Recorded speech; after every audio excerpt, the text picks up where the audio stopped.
आपको यह बात जानकर हैरानी होगी कि हमारे आज़ाद देश की इस धरती में ब्रिटेन का एक रेलवे ट्रैक है जिसका इस्तेमाल भारत की ओर से किए जाने पर हर साल ब्रिटेन सरकार को इसका किराया देना पड़ता है। करीब 100 वर्ष पुरानी इस ट्रेन में 5 डिब्बे हैं। 70 साल तक इस ट्रेन को स्टीम का इंजन खींचता रहा, पर आज के हिसाब से चलाने के लिए इसके इंजन को 15 अप्रैल 1994 को डीजल इंजन में तब्दील कर दिया गया है।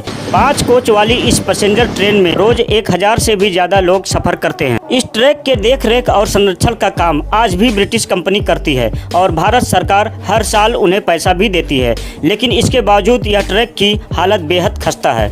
इस ट्रेन का ढांचा ब्रिटेन देश के मैनचेस्टर सिटी के कारखाने में 1921 में बनाया गया था। ब्रिटिश कालीन की यह विरासत जितनी पुरानी है उतनी ही पुरानी यहाँ के लगे सिग्नल भी हैं। आज भी इस रेल रूट के एवज में भारत सरकार हर साल इस कंपनी को 1 करोड़ 20 लाख रुपए की रॉयल्टी ब्रिटिश कंपनी को देती है। पिछले 60 सालों से इसकी मरम्मत तक नहीं हुई है। इस ट्रैक पर चलने वाले जेडीएम सीरीज के डीजल लोको इंजन की अधिकतम स्पीड आज भी 20 किलोमीटर प्रति घंटे रखी जाती है। आज ये ट्रेन अमरावती के लोगों की जिंदगी बन चुकी है, जिसके बगैर वहाँ के गरीब लोगों को मुसीबत का सामना करना पड़ सकता है। भारत सरकार ने लोगों की इस असुविधा को देखते हुए इस ट्रैक को खरीदने का कई बार प्रयास किया, लेकिन आने वाली तकनीकी कारणों से यह मामला अभी भी अटका हुआ है, जिस पर ध्यान देना बहुत जरूरी है क्योंकि यह संपत्ति भारत की है, किसी अन्य देश की नहीं है। इस रूट पर चलने वाली शकुंतला एक्सप्रेस की वजह से इसे शकुंतला रेल रूट के नाम से भी जाना जाता है। दोस्तों, आपके लिए लाइक शेयर करना बिल्कुल फ्री है, पर यह हमारे लिए बहुत कीमती है। दोस्तों, ये हमारे मनोबल को बढ़ाता है, तो प्लीज दोस्तों हमारे वीडियो को लाइक शेयर करके सब्सक्राइब जरूर करिए।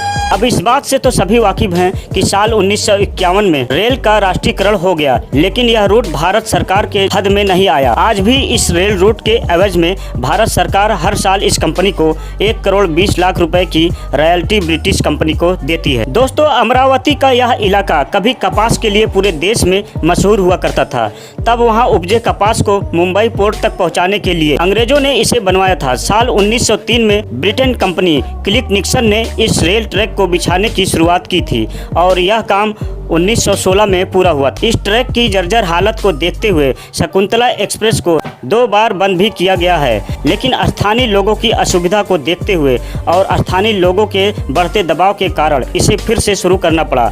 इंडियन रेलवे की एक प्राइवेट कंपनी हर साल इस ट्रैक का भुगतान 1 करोड़ 20 लाख के करीब भरती है। ब्रिटेन का यह रेल ट्रैक शकुंतला एक्सप्रेस नाम की एक पैसेंजर ट्रेन है जो अमरावती से मुर्तजापुर 189 किमी का सफर 6-7 घंटे में पूरा करती है। यह ट्रेन अचलपुर, यवतमाल जैसे 17 छोटे बड़े स्टेशनों को पार करती हुई आगे बढ़ती जाती है। वैसे तो भारत को अंग्रेजों की हुकूमत से बाहर आए 75 वर्ष पूरे हो चुके हैं, लेकिन आज़ाद भारत देश में आज भी गुलामी की एक याद मौजूद है। भारत के कुछ हिस्सों पर अंग्रेजों का कब्जा आज भी कायम है, जो समय के पहिए की तरह इस बात का एहसास कराती रहती है।